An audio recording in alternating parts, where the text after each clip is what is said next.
The story begins with a wide shot, a scene setter. It gives the viewer a sense of place and time, but the scene is unremarkable. It's not set in a picturesque mountain range and you don't notice the trees or grass. You focus on the sign and the setting, because that's what good opens do. They give you a sense of place. The pan movement of the camera is left to right, a nice idea because you're reading the sign left to right. It would have been next to impossible to read if the sign had been on the other side and the shot had moved in the opposite direction. Watch the scene again. Scene 2 may seem like a throwaway, but it's not. It's a quick tip of the hat to diversity. It's also an action and reaction. Do you notice how even on the second scene you start hearing the puppy barks in the background? This sound is a foreshadowing for the last sound that you'll hear in the spot. Scene 3 is a tension builder. It's the puppy breaking bad. Stories need tension. In fact, the more tension you build, the more the resolution will mean at the end. And notice the devious nature of the bad behavior. He doesn't just run away. He runs and crawls under the fence. That's foreshadowing, because the caretaker will catch him doing that later. And notice how in this commercial, the puppy faces 3 challenges. He runs away twice and then gets carried away. 3 is an old storytelling tool. There are 3 musketeers, 3 stooges, and so on. The magic of 3 plays out here too. Scene 4 is really a sequence of 5 shots. He breaks away, crawls under the fence, then there's a match cut from the other side of the fence, he runs across the field, then peers into the barn. Notice how he clears one frame before entering the next. The directions of movement are logical, and he even struggles to get underneath the wire of the fence. The barn door's barely cracked, which adds to the moment of discovery.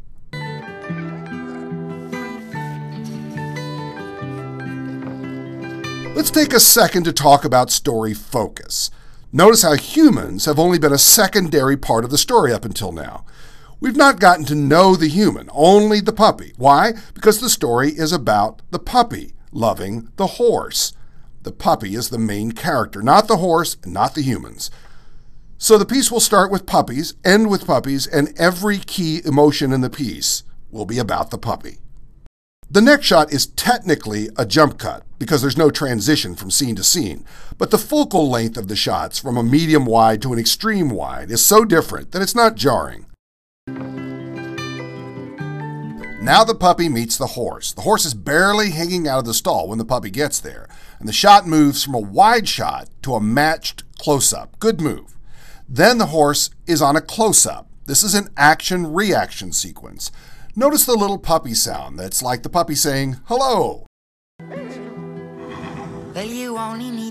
We're 15 seconds into the story when we meet one of the human characters. The first image of him is a hazy, distant shot. He's doing something, and it really doesn't matter what. We don't want the story to get distracted by that. The human reacts to a ruckus and the puppy is dancing in front of the horse. Once again, it's a foreshadowing to the closing shot. And notice that we get a few frames glimpse of the human who moves through the screen and grabs the pup. The horse's nose is still in the image. That nose we're already connected to. The next shot is brilliant. The camera moves back from the horse. It's a movement, not a zoom. The viewer is looking through the puppy's eyes as if we're being carried away, and the horse reacts by raising his head. Then, one of the biggest moments in the video, maximum tension. The puppy looks back at his new friend and he's heartbroken. There's a lot of cinema going on here. There's a deep shadow on the puppy's face and the barn is mostly dark, so you're not distracted by anything. You just focus on those eyes. Only know you love her when you let her go. The second human shows up. She's been foreshadowed early in the spot, and the handoff is a 4-shot sequence that picks up the pace of the story without allowing us to get focused on the humans. Then we get a transition shot. The weather is a visual cue. The previous shot was sunny and nice, but now it's rainy, so the scene is a different day. Notice how the lighting directors used 2 light sources, a yellow light on the workbench to add separation and a white light to make the man's white t-shirt show up. It's a small, narrow beam of light. They don't want to wash the whole scene down. Shadows add texture. Notice that the puppy enters on a close-up shot. It's a clean transition to a new development in the story. This scene is one of the very few pan shots in the story. It's a deliberate move. The pan shows exactly how much time has passed between the puppy's entrance and the man's reaction. A cut wouldn't have shown that. Only know you've been high when you're feeling low. The next scene's a quick cut. Door opens, man gives woman sad, wet puppy. Then, puppy tries to escape, gets caught, and is adopted to a guy that we don't know. It's good that he's wearing sunglasses. We have no connection to him. The puppy's stuffed into the back seat, and the slam of the door is what wakes up the horse. Action, reaction. Watch again. Notice the range of shots, wide, close-up, and medium shot. Only hate the road when you're missing home. Only know you love her when you let her go. The spot suddenly comes to life with sound. A pitiful call from the puppy to a thunderous hoof sound of the Clydesdale, followed by a peak in the action and reaction. This is how we build emotion in video stories. The entire sequence is one action followed by an equal reaction. And you let her go. It's interesting that they removed the state from the car license plate and any names or logos on the car. That's all to prevent distractions. And notice how white the fences are. Notice that the fences at the end of the lane appear to have been recently placed there so the horses would have a background when they stopped the car. When the farmhand notices what's going on, he's wearing a Budweiser hat, but it's subtle. The next scene is peak action. The whinnying Clydesdale herd escorts the victorious puppy, and the puppy close-up is the payoff.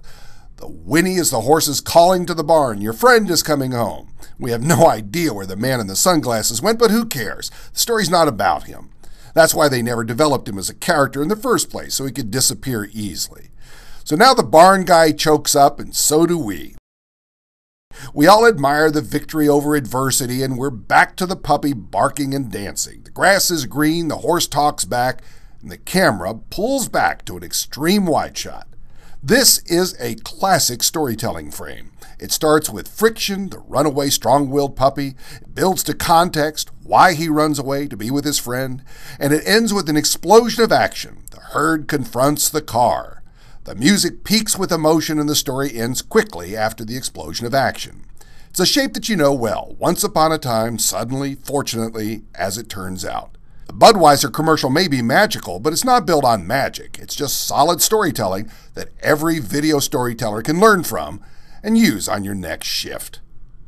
From the Poynter Institute, I'm Al Tompkins.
Well, you only need the light when it's burning low. Only miss the sun when it starts to snow. Only know you love her when you let her go. Only know you've been high when you're feeling low. Only hate the road when you're missing home. Only know you love her when you let her go.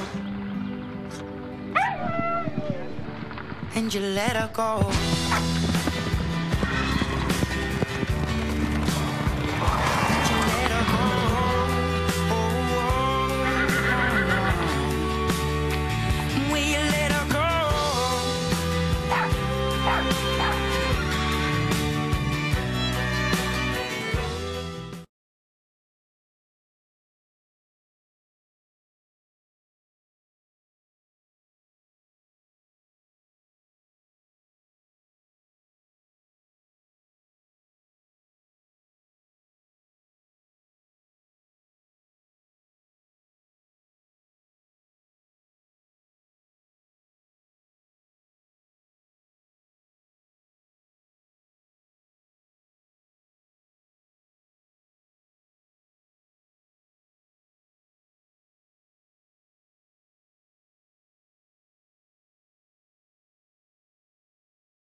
Well, you only need the light when it's burning low. Only miss the sun when it starts to snow. Only know you love her when you let her go. Only know you've been high when you're feeling low. Only hate the road when you're missing home. Only know you love her when you let her go. And you let her go.